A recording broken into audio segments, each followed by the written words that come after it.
Hola, ¿qué tal? Muy buenos días, tardes, noches, dependiendo de la hora en la que estén visualizando este video.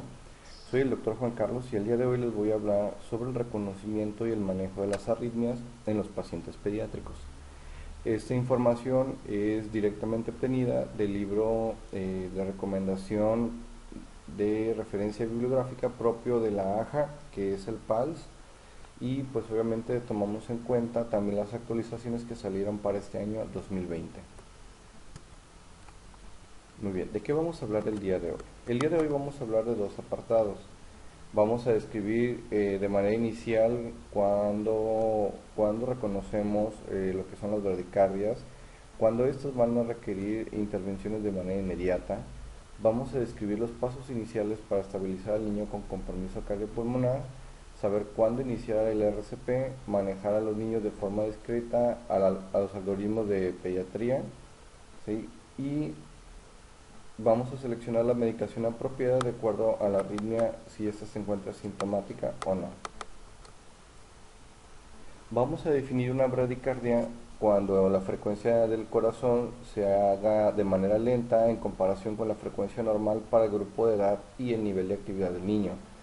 Recordar que obviamente dependiendo del grupo etario la frecuencia cardíaca puede variar. Normalmente en un adulto o en los niños ya mayores de 8 o 10 años la frecuencia cardíaca se vuelve sinusal al adulto, o sea, entre 60 latidos por minuto y 100 latidos por minuto. Esto obviamente pues dependiendo de la bibliografía que ustedes consulten, pero lo ordinario, el ritmo sinusal es de 60 a 100. Entonces vemos en la tablita de abajo del material de apoyo que viene el libro de PALS que en el caso de los neonatos, por ejemplo, su frecuencia cardíaca despierto va de 85 a 205 con una media de 140 y dormidos de 80 a 160. En el caso de los pacientes lactantes, tanto lactante menor como mayor, van de 3 meses a 2 años con una frecuencia cardíaca despierto de 100 a 190, con una media de 130 y dormido de 75 a 160. En el caso ya de los pediátricos, de los escolares menores, de escolares mayores, que son ya los preescolares, los escolares, la frecuencia cardíaca va entre 60 y 140 con una media de 80 y dormido de 60 a 90. Y ya en los adolescentes, o ya lo que consideraríamos de acuerdo a la AJA como pacientes adultos, ya que estos se encuentran mayores a 8 años o tienen signos ya presentes de pubertad, pues tendrían una frecuencia sinusal del adulto de 60 a 100 con una media de 75 y dormidos entre 50 y 90. ¿Qué es lo importante mencionar aquí? Que obviamente, apegándonos también a los algoritmos anteriores que se han evaluado ya, en el caso de que la bradicardia se vuelva asintomática, o sea que nos dé datos de bajo gasto cardíaco y que ésta se encuentre en una frecuencia anormal, que sea por ejemplo igual o menor a 60 latidos por minuto, entonces ya existe una asociación con un compromiso cardiopulmonar, que si recordamos un poquito acerca de la cadena de supervivencia, pues hay que identificar ciertas causales que nos vayan a detonar paro, ¿sí? Entonces el compromiso cardiopulmonar lo vamos a definir o cuando encontramos datos de bajo gasto cardíaco con signos de shock, por ejemplo, la hipotensión, la mala perfusión deficiente, el estado mental alterado, ¿sí? Es decir, menos de un nivel de conciencia evaluado de manera normal, que esto sabemos que lo podemos evaluar con la escala de Abdi o con la escala de Coma-Glasgow modificada, ¿sí? Combinados con insuficiencia o dificultad respiratoria.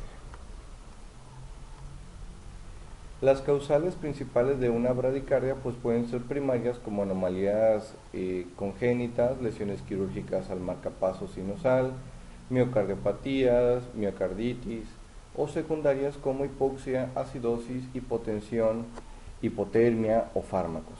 Recordar que estas causales algunas pueden ser reversibles y algunas no. Entonces, dentro de nuestro abordaje del paciente, dentro de la secuencia de tratamiento, podemos llegar a tratar en caso de ser necesario las causales reversibles que nos estén ocasionando la bradicardia de manera que podamos llevar a nuestro paciente a un ritmo sinusal. ¿Cómo vamos a identificar en este caso las bradicardias? Generalmente su frecuencia cardíaca va a ser lenta en comparación con la frecuencia cardíaca normal para la edad. Las ondas P podrían o no estar visibles, y esto pues obviamente dependiendo el tipo de arritmia. El complejo B puede estar, el complejo, perdón, QRS puede estar ancho o estrecho según el origen del marcapasos o el lugar de las lesiones del sistema de conducción, que esas pueden ser supranodales o infranodales. La onda P y el complejo QRS podrían no estar relacionados, es decir, pudiéramos tener una disociación auriculoventricular, como lo puede ser un bloqueo AB de tercer grado. Y por ejemplo, aquí tenemos algunos ejemplos de arritmias. La primera, pues vemos que tiene presencia este trazo de una onda P, QRS estrecho y onda T, y pudiéramos decir que es una bradicardia sinusal, ¿sí? Bueno, aquí igual no se visualizan tanto los cuadritos grandes, pero vamos a tratar de contar, más o menos ir aquí, 300, 150, 100, 75, 60, más o menos, ¿sí? Entonces esto ya nos habla de una bradicardia. Pudiera ser sinusal, pero ¿qué dato encontramos? Sístole la onda P, pero el intervalo PR se encuentra alargado. Y este se encuentra con una medida de 1, 2, 3, 4, 5, o sea, ya es mayor a 5 cuadritos. Por lo tanto, hablamos de que esto se puede tratar, si no es una bradicardia sinusal, ¿sí?, de un bloqueo AB de primer grado, ¿sí?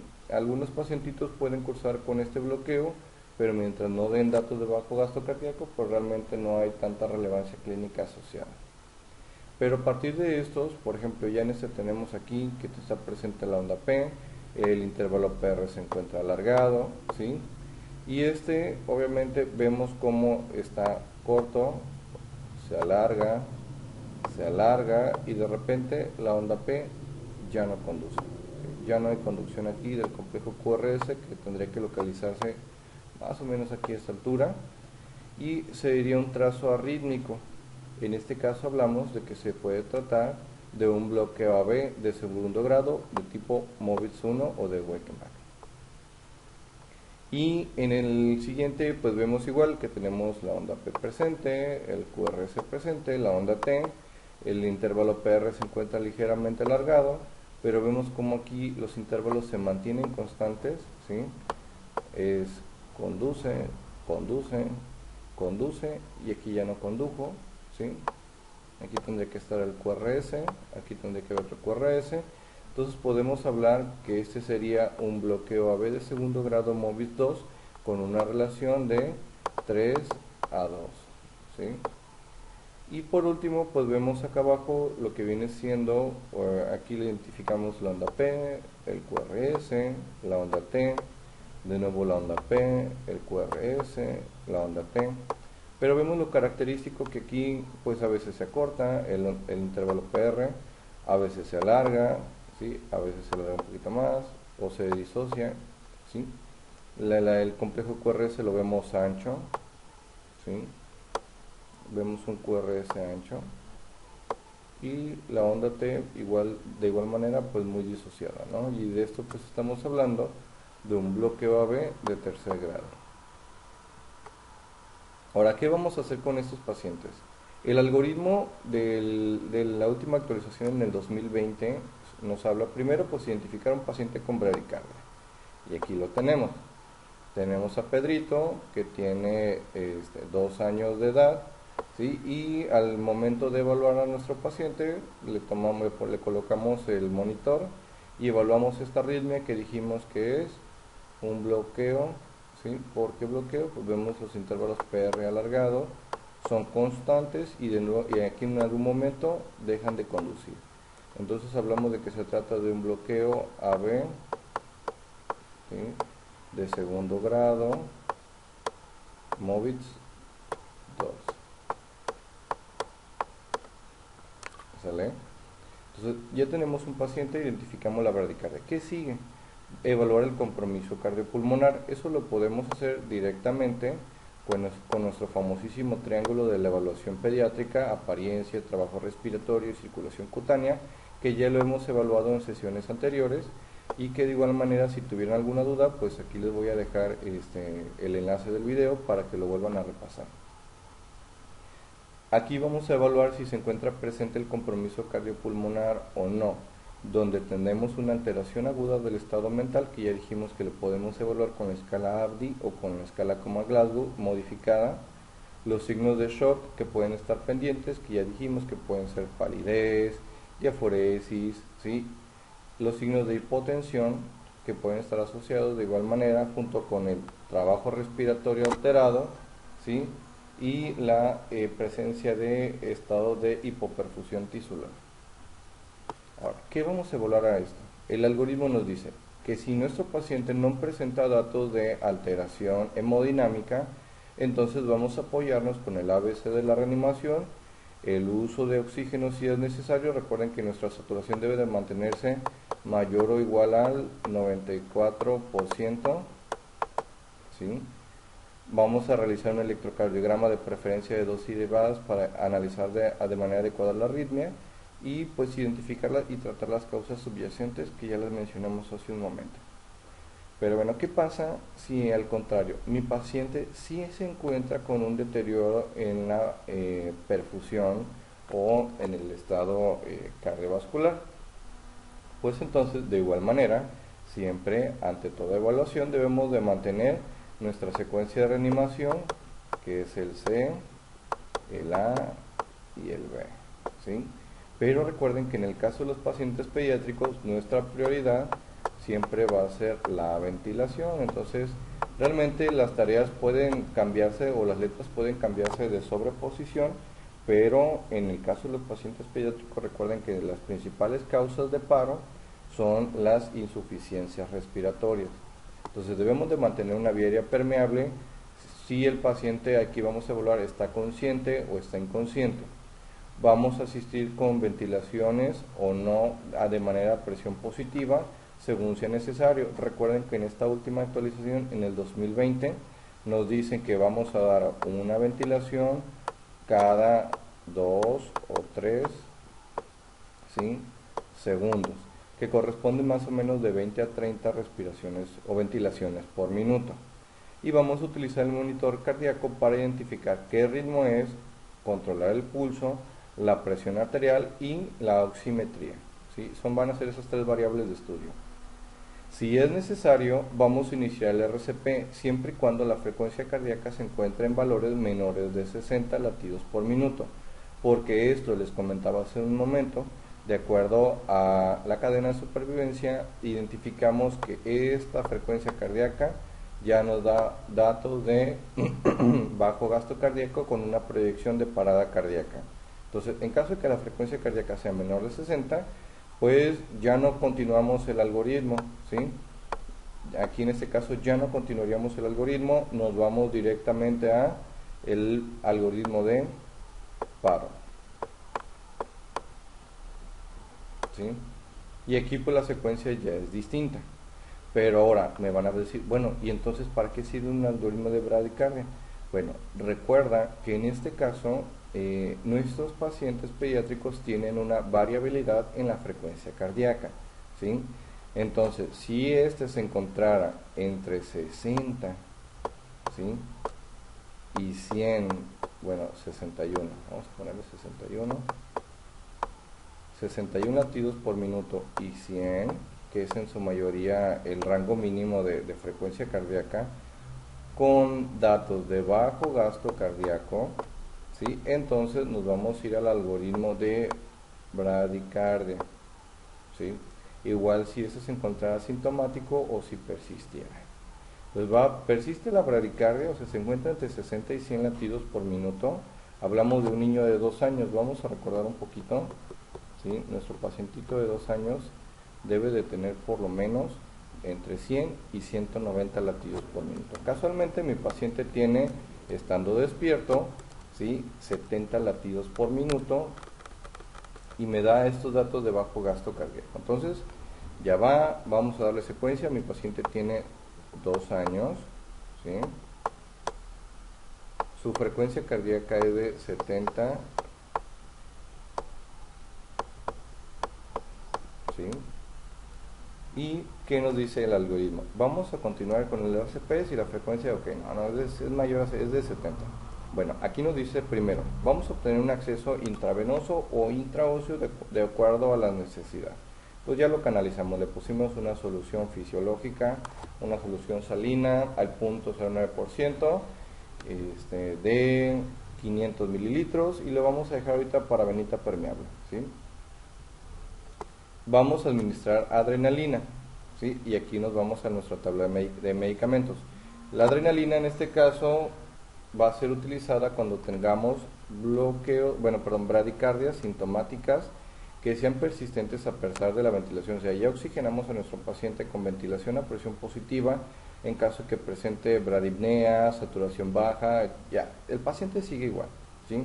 Ya lo evaluamos, ya lo reevaluamos y nuestro paciente sigue igual.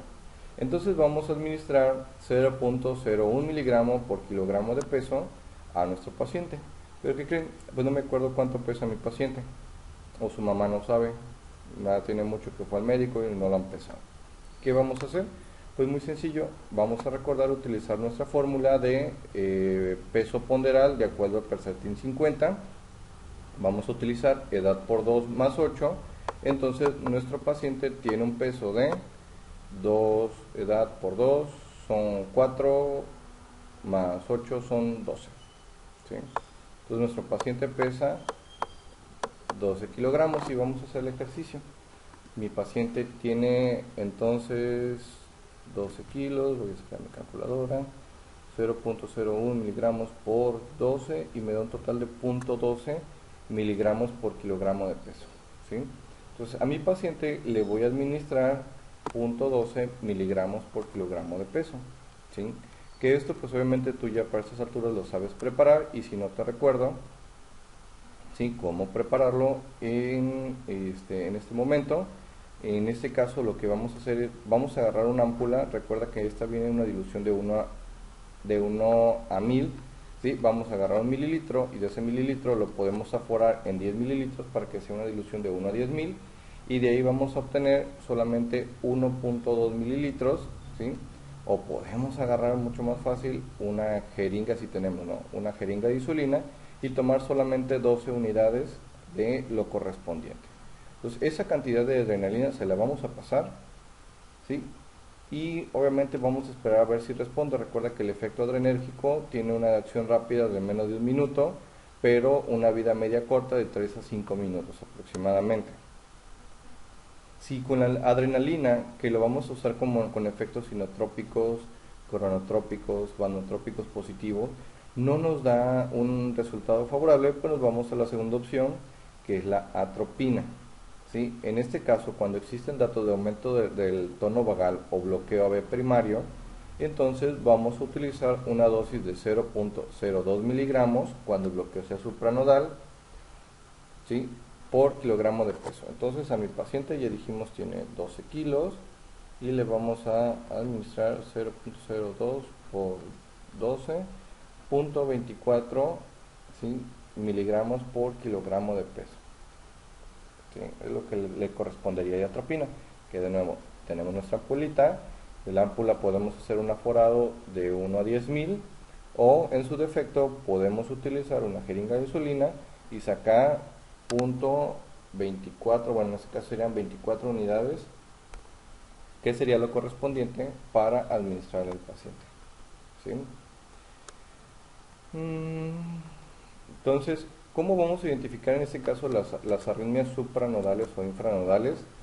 Es muy sencillo, de aquí para acá serían arritmias supranodales, de aquí para acá serían arritmias infranodales. Entonces nos dice la teoría que estas sí van a respondernos muy fácilmente a la atropina. Estas posiblemente no nos respondan, pero no es además que tú empieces a administrar el medicamento esperando una respuesta con el paciente.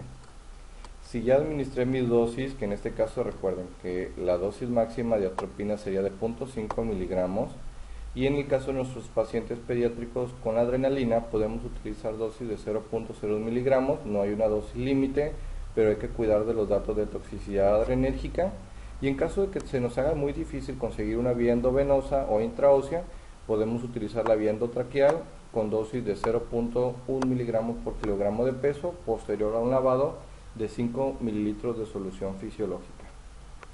Ahora, ya agoté mi primera opción, no se pudo, no fui a la segunda, que es atropina, no se pudo, pues me voy a la tercera, que es considerar la colocación del marcapasos, ¿sí? Que te voy a dejar aquí adelante un video de cómo colocaríamos o cómo programaríamos un marcapasos.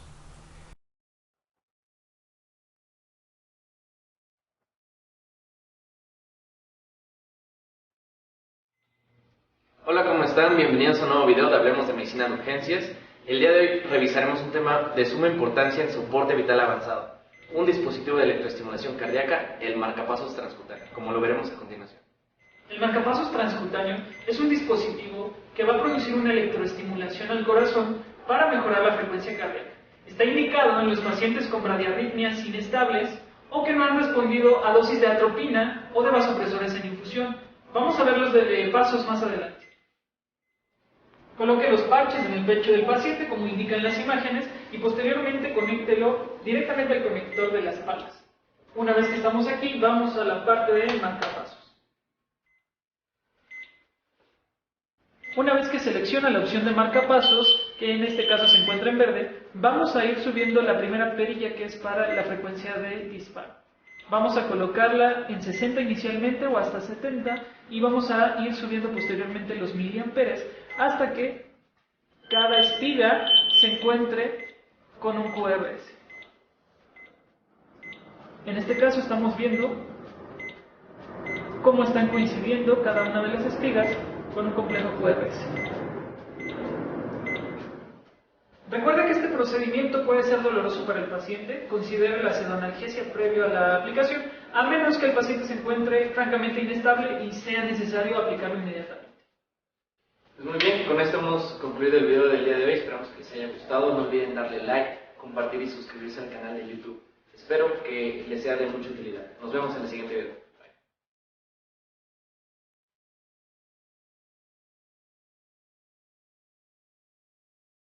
Y posteriormente identificar pues las causas subyacentes que me están desencadenando la bradicardia, que ya las mencionamos en las diapositivas anteriores. Igual si tienes duda o no te acuerdas cuáles son, pues retórnate el video. A los 2 minutos vamos a comprobar si nuestro paciente tiene pulso. Si hay pulso y la frecuencia cardíaca se mantiene en bradicardia, vamos a continuar con el tratamiento hasta que sea necesario.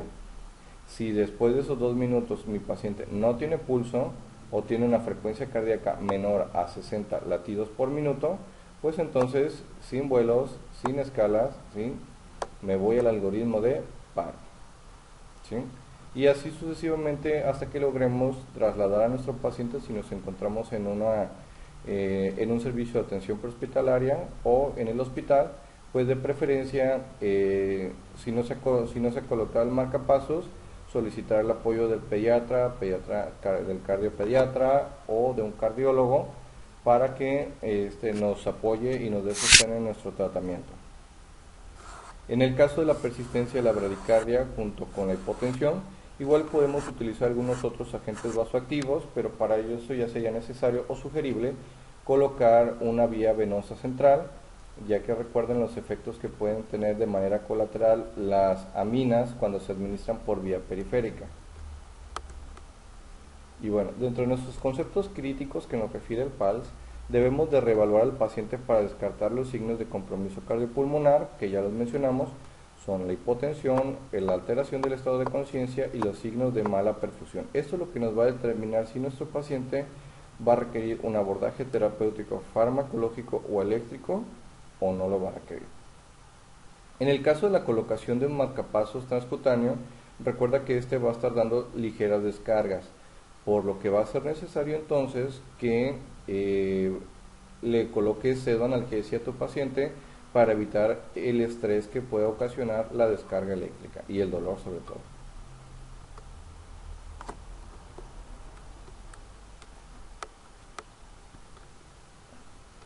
Muy bien. Continuando en el caso del manejo, del reconocimiento y manejo de las taquicardias, los objetivos que necesitamos cubrir serían diferenciar los tipos de taquicardias si son supraventriculares, sinusales o si son ventriculares, reconocer y manejar a un niño de forma descrita con el algoritmo de taquicardia. En este caso, en la lectura del libro, que fue en la actualización, si mal no lo recuerdo, del 2016-2017, nos manejaban dos algoritmos, un algoritmo con pulso y otro algoritmo con pulso y mala perfusión, ¿sí? Actualmente, para este 2020, el algoritmo se unificó en uno solo, de igual manera lo vamos a ir describiendo. Vamos a reconocer al niño que tenga de forma, bueno, en este caso lo comentamos, ¿no? Los algoritmos de pulso y mala perfusión y con pulso y perfusión inadecuada. Así eran los algoritmos anteriores, que realmente no hay una variación, solamente se ajustaron y simplificaron de manera pedagógica. Vamos a describir cuándo y cómo se deben de usar las maniobras vagales, la adenosina y la cardioversión sincronizada cuando tratamos una taquicardia supraventricular, y seleccionar pues obviamente nuestras intervenciones adecuadas, siempre y cuando se vea la situación complicada, pues también consultar con los expertos. Muy bien, generalmente en el caso de las taquicardias de respuesta sinusal, lo que mayor lo puede ocasionar pues es el esfuerzo físico o la fiebre, que son situaciones de estrés en el organismo. Las taquiarritmias, cuando estas se vuelven con ritmos anómalos, que pueden ser de reentrada o no reentrada, pueden tener un origen en las aurículas o en los ventrículos del corazón. De igual manera, hay que identificar con estos pacientes los datos de inestabilidad hemodinámica, que vienen siendo los signos asociados con dificultad o insuficiencia respiratoria, los signos de shock, que son perfusión insuficiente en los órganos vitales con o sin hipotensión, el estado mental alterado y el colapso súbito con pulsos rápidos y pocas veces palpable. Bueno, ¿cuándo vamos a identificar si este se encuentra supranodal o infranodal? Normalmente lo identificamos de acuerdo al complejo, si este es estrecho o es ancho. Si el complejo QRS es estrecho, se trata de una taquicardia sinusal, de una taquicardia supraventricular, y si no, pues de un flúter auricular. Si el complejo B es ancho, si el complejo QRS es ancho, se identifica una taquicardia ventricular o una taquicardia supraventricular con conducción intraventricular con aberrancia, ¿sí? Entonces, de esta manera yo puedo identificar rápidamente, QRS es estrecho, pues es supraventricular. ¿Qué en este momento lo puedo especificar? No, pues simplemente es supraventricular y lo vamos a tratar. Que el QRS es ancho, taquicardia ventricular, puede ser monomórfica o puede ser polimórfica, pero al final el tratamiento va a ser de igual manera. Las causantes de una taquiarritmia pues pueden ser, de acuerdo a su etiología, por cardiopatías o arritmias previas, fallo cardíaco, por estrés, hipovolemia, hipotermia, dolor, hipercapnia, por drogas como lo son los anestésicos alucinógenos, anestésicos locales con adrenalina, queta, naloxona, atropina, neostigmina, ¿sí? Y sobre todo, pues recuerden que en el caso de los pacientes pediátricos, la principal asociación no es el consumo de drogas, ¿sí? Más viene siendo el consumo accidental, ¿sí? El consumo social o cultural por drogas, sino más bien un consumo accidental. Y la alteración con trastornos hidroelectrolíticos, acidosis, alcalosis, hipercalcemia, hiperpotasemia o hipopotasemia. Y bueno, pues podemos tener aquí el ejemplo de un pacientito lactante de 10 meses, ¿sí? Pues aquí tenemos el primer trazo, que viene siendo una onda P, está presente, el QRS, la onda T, pues podemos decir que es un ritmo sinusal, pero de acuerdo a su frecuencia cardíaca, tenemos aquí, a ver si encontramos uno que esté, aquí está, 300, ¿sí? Aquí empezaríamos, pues serían 300, y aquí iría el 150, entonces está un poco más acelerada, mayor a 150 latidos por minuto, 300, 150, más o menos 300, 150, ese es un ritmo, ¿sí? Una taquicardia sinusal. Pero ahora vean este otro, no hay ondas P, las ondas T tampoco, bueno, se verían aquí de esta manera, ¿sí? Aquí serían las ondas T, nos quiere decir que las ondas P están sobrepuestas, ¿sí? Y el ritmo o el trazo pues meramente es de 200 o 300 latidos por minuto. Esta sería una taquicardia supraventricular, ¿sí? Obviamente aquí, pues nuestro paciente, no estamos hablando del algoritmo de Parot, este paciente sí tiene pulso, y el pulso es muy acelerado y puede percibirse de manera filiforme. Aquí este otro, vean, tenemos lo que denominamos el signo de dientes de sierra o dientes de tiburón, que son ondas P presentes, ¿sí? Por reentrada, que en este caso vienen siendo una FA, ¿sí? O un flúter auricular. La frecuencia cardíaca puede ser un poquito más lenta, pero obviamente si nos guiamos por las ondas P, ¿sí? La frecuencia cardíaca va a ser acelerada. Y aquí tenemos otro caso,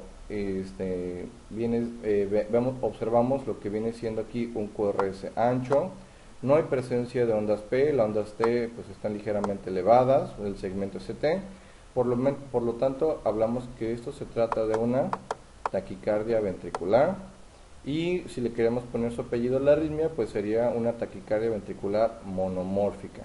Ay, se me andaba olvidando ya. Ahí está, bien. Taquicardia sinusal, taquicardia supraventricular, una fibrilación auricular, taquicardia ventricular monomórfica, y pues obviamente la que veríamos aquí abajo sería polimórfica, ¿sí? Y esta puede ser polimórfica o puede ser helicoidal, que en este caso, dejen colocar mi puntero. Si se fijan, tenemos aquí el incremento de la amplitud, el decremento, ¿sí? Aquí está, y de nuevo incremento y decremento. Entonces sería una taquicardia helicoidal, o también reconocida como torsade de points, ¿sí?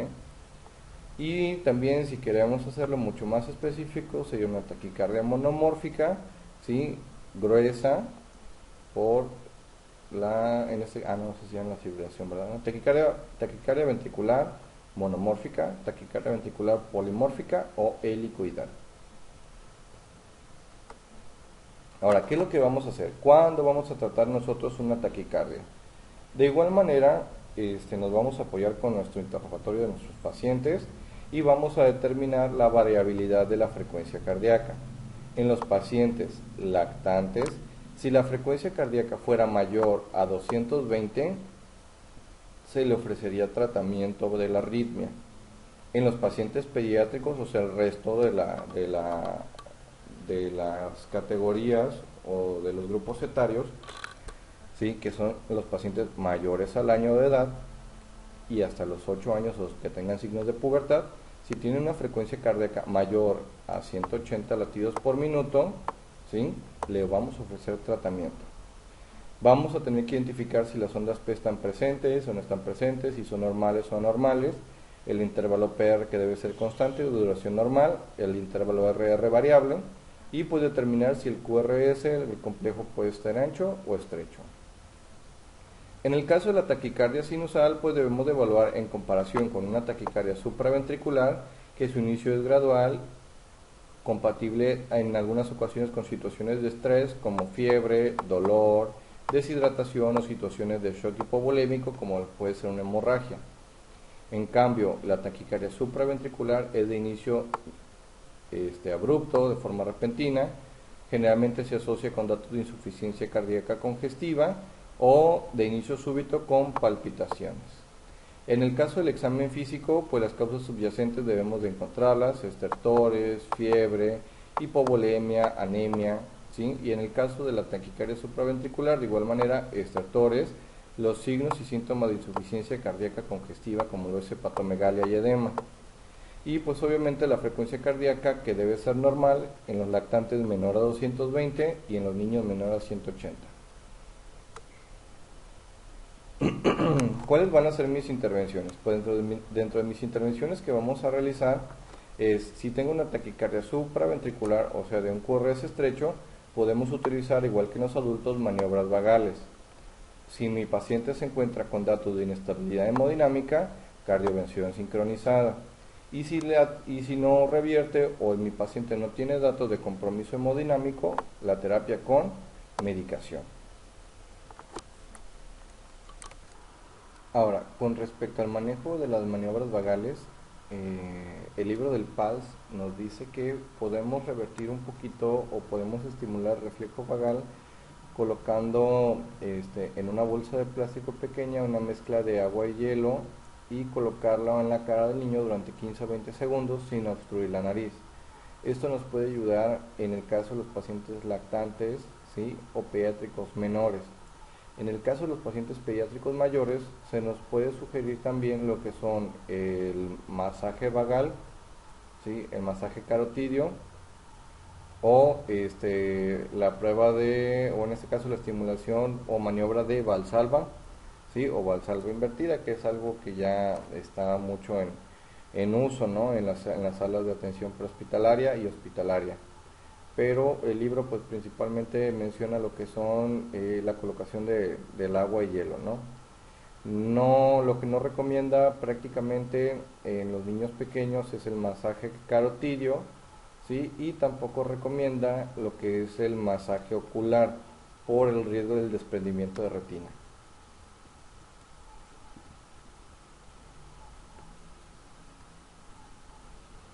¿Cuáles son los fármacos que podemos utilizar? Pues primero tenemos la adenosina, que es uno de los medicamentos de mejor elección en las taquicardias supraventriculares cuando se trata de una situación de reentrada. En el caso de las que no son de reentrada o en este caso no es eficaz en la fibrilación auricular o en el flúter auricular, ¿sí?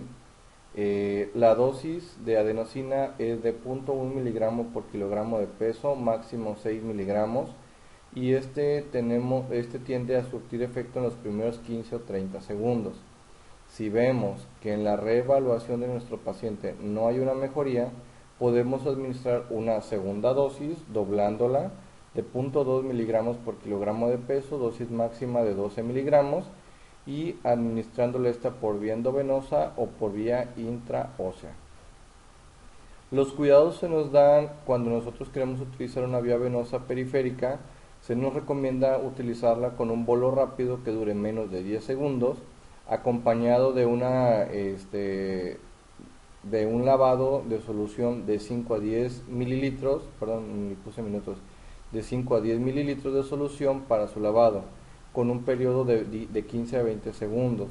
Todo esto con el objetivo de lograr la mayor impregnación del medicamento sobre el tejido del miocardio. Esto porque recordar que en el caso de la adenosina, este medicamento se produce de manera natural en el cuerpo, en pequeñas cantidades obviamente, y este es metabolizado por los eritrocitos y el tejido epitelial de las arterias y de las venas.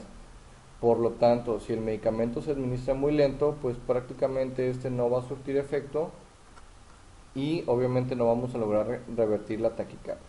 ¿Qué pasa una vez que administro la adenosina? Hay que tener mucha precaución porque puede ocurrir un periodo de inestabilidad de 15 a 20 segundos donde el paciente puede generar una bradicardia, un bloqueo AV o un periodo de asistolia. Si después de estos 20 segundos el paciente no revirtió, pues hay que irnos al algoritmo hora de paro. Pero si revierte, normalmente el paciente tiende a recuperar el ritmo sinusal. Ajustes terapéuticos.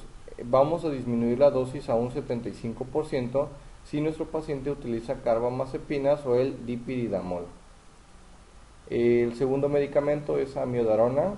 Este medicamento amplía la variabilidad de las arritmias, se usa en la taquicardia supraventricular refractaria adenosina y también es un tratamiento seguro en la taquicardia ventricular inestable. La dosis va de 5 miligramos por kilogramo de peso en infusiones para 20 minutos hasta 60 minutos, con una dosis máxima inicial de 300 miligramos por dosis. Esta se puede repetir según sea necesario y se puede ir incrementando en dosificación de 5 hasta 15 miligramos por kilogramo de peso sin exceder los 2.2 gramos en 24 horas. Los cuidados que debemos de tener: generalmente la adenosina, al tener un mecanismo de acción muy completo, ¿sí?, puede generar datos de bradicardia, hipotensión y una taquicardia ventricular polimórfica. Y bien, en el caso de la procainamida, esta tiene una amplia variabilidad, igual en el tratamiento de las supraventriculares refractarias o cuando no puede utilizarse algún otro medicamento. La dosificación va de 3 a 6 miligramos por kilogramo de peso con una dosis máxima de 100 miligramos como primera dosis de impregnación. En el caso de los pacientes neonatos puede ir hasta 10 miligramos por kilogramo de peso. Si no revierte, la dosis se puede repetir cada 5 o 15 minutos a dosis carga máxima de 15 miligramos por kilogramo de peso o no sobrepasar los 500 miligramos en 30 minutos. Este puede causar aumento de la frecuencia cardíaca por acortamiento del periodo refractario del nodo AB, puede causar hipotensión y debemos de reducir la dosis en caso de insuficiencia cardíaca o insuficiencia renal. Y la última sería la lidocaína, aunque no viene mencionada en los algoritmos, pero puede utilizarse de amplia variabilidad cuando las arritmias no sean reversibles o si se genera una arritmia de paro, que viene siendo la taquicardia ventricular sin pulso o la fibrilación ventricular. Usar solamente si la amiodarona pues no está disponible de manera inicial. La dosis es de 1 miligramo por kilogramo de peso en bolo. Si en menos de 15 minutos no revirtió la arritmia, podemos utilizar un segundo bolo de 0.5 a 1 miligramo por kilogramo de peso. Si ya pasaron los 30 minutos del tratamiento y la arritmia persiste, podemos colocar una infusión de 20 a 50 microgramos por kilogramo por minuto en bomba de infusión con una dosis máxima de 30 miligramos por minuto. O un bolo endotraqueal de 2 a 3 miligramos por kilogramo de peso por dosis. Es común en estos pacientes que se generen respuestas como bradicardia, hipotensión, taquicardia ventricular polimórfica, depresión respiratoria o paradas cardíacas.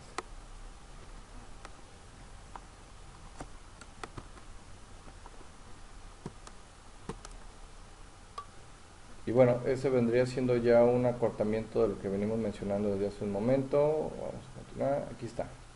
El algoritmo de igual manera vamos a evaluarlo como lo hicimos en el anterior algoritmo de bradicardia. Aquí se me pasó a poner, pero tenemos nuestro famosísimo triángulo de la evaluación pediátrica, ¿verdad? Que evaluaba pues en su defecto lo que es el trabajo respiratorio, ¿sí? La apariencia en la piel, ¿sí? Y la respuesta neurológica, ¿sí? Si no respondía a estímulos, etcétera, ¿no? Ok, ¿qué es lo que nos dice el algoritmo? Vamos a realizar nuestra evaluación inicial con nuestro triángulo de la evaluación pediátrica. Vamos a mantener la vía permeable y apoyar con ventilación a presión positiva. Si es necesario, recuerden, de 2 a 3 ventilaciones, perdón, por cada 2 o 3 segundos, una ventilación. Administrar oxígeno solamente si hay un déficit en la saturación menor a 94%. Utilizar el monitor cardíaco para identificar el ritmo, controlar el pulso y la presión arterial y realizar la oximetría, que bueno, las arritmias ya las describimos hace un momento. Vamos a obtener un acceso intravenoso o intraóseo y vamos a obtener un electrocardiograma de 12 derivadas si está disponible. Bueno, suponiendo en este caso que tenemos un paciente con una taquicardia supraventricular ya identificada con el electro, que nos dice, vamos a ver las ondas P, ¿están presentes? Pues no hay ondas P, nuestro intervalo de red es variable y tiene una frecuencia cardíaca mayor a 220 latidos por minuto, porque estábamos viendo el caso de un paciente de 10 meses, ¿sí? Un lactante de 10 meses, que tiene una frecuencia cardíaca aproximadamente de 250 latidos por minuto. Y ¿qué sigue? Vamos a evaluar si tiene compromiso cardiopulmonar. Suponiendo que nuestro paciente lactante sí tiene datos de bajo gasto cardíaco, ¿sí? Entonces sí hay datos de shock, sí hay alteración del estado de la alerta y sí hay hipotensión. ¿Qué nos dice el algoritmo? ¿El QR es estrecho? Pues sí.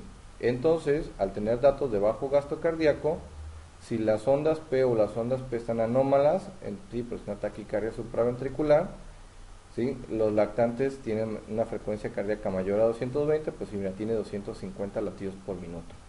Entonces hay que conseguir una vía endovenosa o intraósea, ya la tenemos, para administrar adenosina. ¿Cuánto le vamos a administrar de adenosina? Igual nos vamos a dar por 2 más 8, bueno, en este caso le redondearíamos el peso a un año, 1 por 2, 2 más 8, pues 10 kilos, ¿no? Entonces nuestro paciente pesa 10 kilos aproximadamente. Entonces sería la dosificación de adenosina, dijimos que era de 0.1 miligramo, 0.1 por 10, ¿cuánto vendría siendo?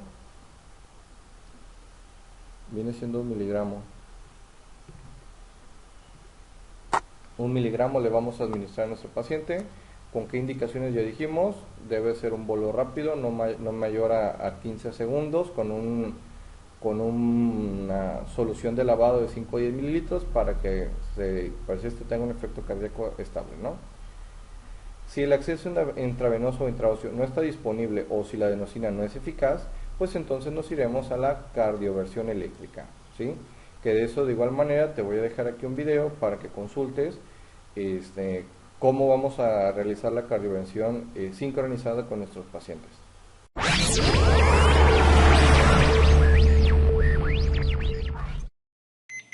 Otro de los casos son los pacientes que tenemos con taquicardias.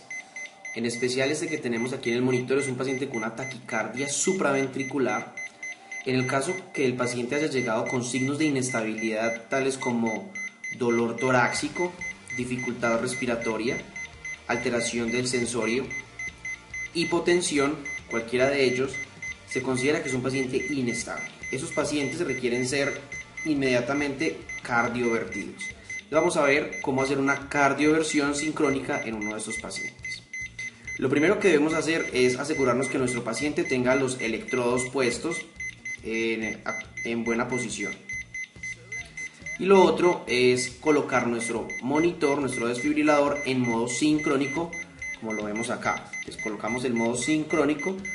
Mire que cuando activamos el modo sincrónico, inmediatamente aparecen unas imágenes adicionales encima de los R. Bien, voy a disminuirle un poco el tamaño a los QRS para que puedan ver mucho mejor esa imagen de sincronización. Ahí pueden ver las flechitas que salen inmediatamente donde va a sincronizarse la descarga.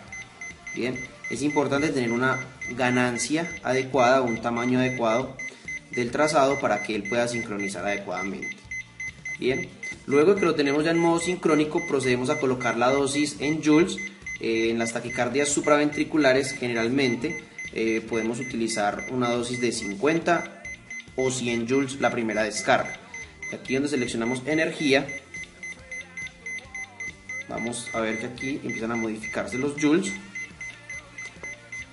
y podemos dejarlo en 50 o en 100 joules la primera descarga. Entonces ya lo tenemos en modo sincrónico con 50 joules. En ese momento el paciente debe estar sedado con analgesia, aplicamos gel a nuestras paletas, procedemos a cargar, podemos cargar del botón número 2 o en la paleta que tenemos en nuestra mano derecha, como la vemos acá, también tenemos el número 2 de carga para poner a cargar el dispositivo. Una vez lo ponemos a cargar, como pueden ver ahí, él está cargando y nos da la señal para dar la descarga en ese momento y procedemos a descargarlo. Bien, cuando damos la descarga, inmediatamente él sincroniza, da la descarga al paciente y verificamos en nuestro paciente el pulso y el ritmo nuevamente para ver si nos revirtió. Bien, cuando hacemos la descarga y vemos que, como lo vemos en esta imagen, que no revirtió el ritmo, lo que hacemos en ese momento es aumentar nuestra dosis. Bien, lo que se recomienda es aumentar a una dosis mayor. Algunos aumentan de 50 en 50, otros aumentan independientemente. Si se usó 50 o 100 joules en la primera descarga, siempre en la segunda utilizan 200 joules. Entonces podríamos intentarlo en este momento, hacer otra cardioversión con 200 joules. Entonces recordamos, podemos poner a cargar el aparato, verifiquemos siempre que esté en modo sincrónico, gel a nuestras paletas, verificamos que ninguna persona esté en contacto con el paciente, cargamos,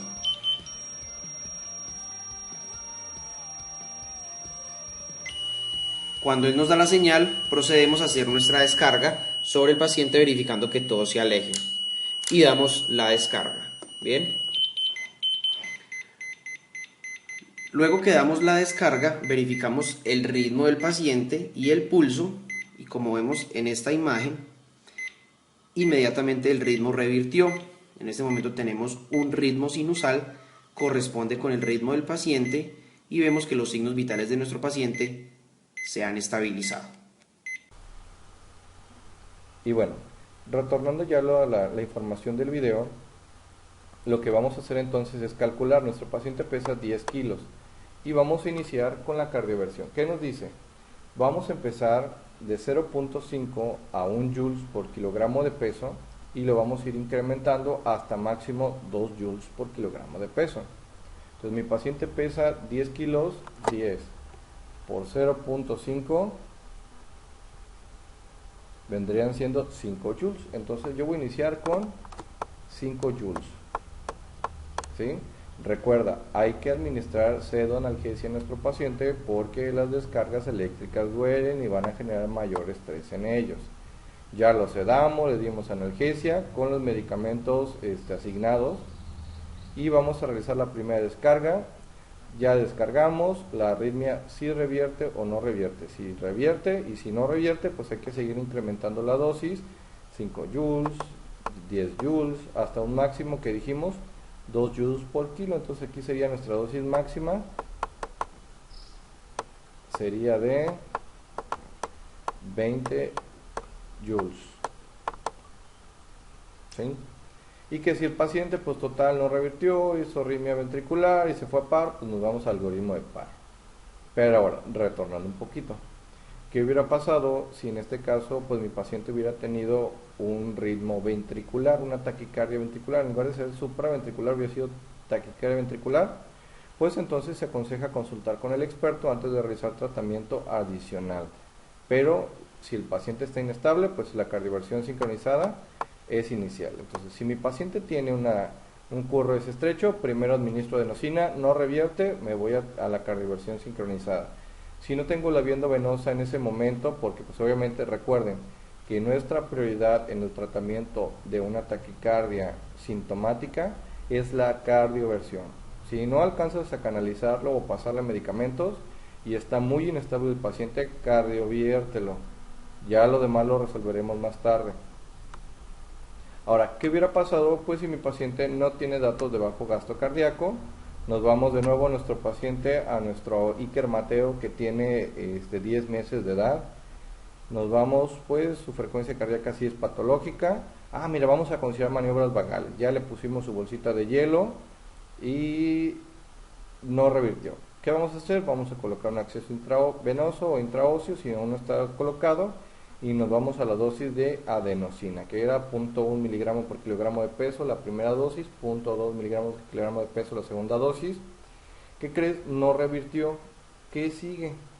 Según nuestra lista de medicamentos, el siguiente seguiría la amiodarona con una dosis de impregnación de 5 miligramos por kilogramo de peso, ¿sí?, a infusión, y pues repetirla si es necesario, pero pues bueno, en el caso del sistema prehospitalario, si el traslado es muy corto, pues ya no alcanzaríamos a repetirla. Si el traslado es largo, pues ya habrá que realizar la impregnación adecuada. Ahora, si el QRS es ancho, una taquicardia ventricular, en este caso no se aconseja utilizar las maniobras vagales, nos vamos directo a la adenosina. Si no nos responde adenosina, nos vamos a amiodarona, procainamida, según los que vimos, ¿no? Ahora, ¿qué pasa si está mi paciente en este punto? No revierte a esto, no revierte a esto, y empieza entonces a presentar datos de compromiso cardiopulmonar.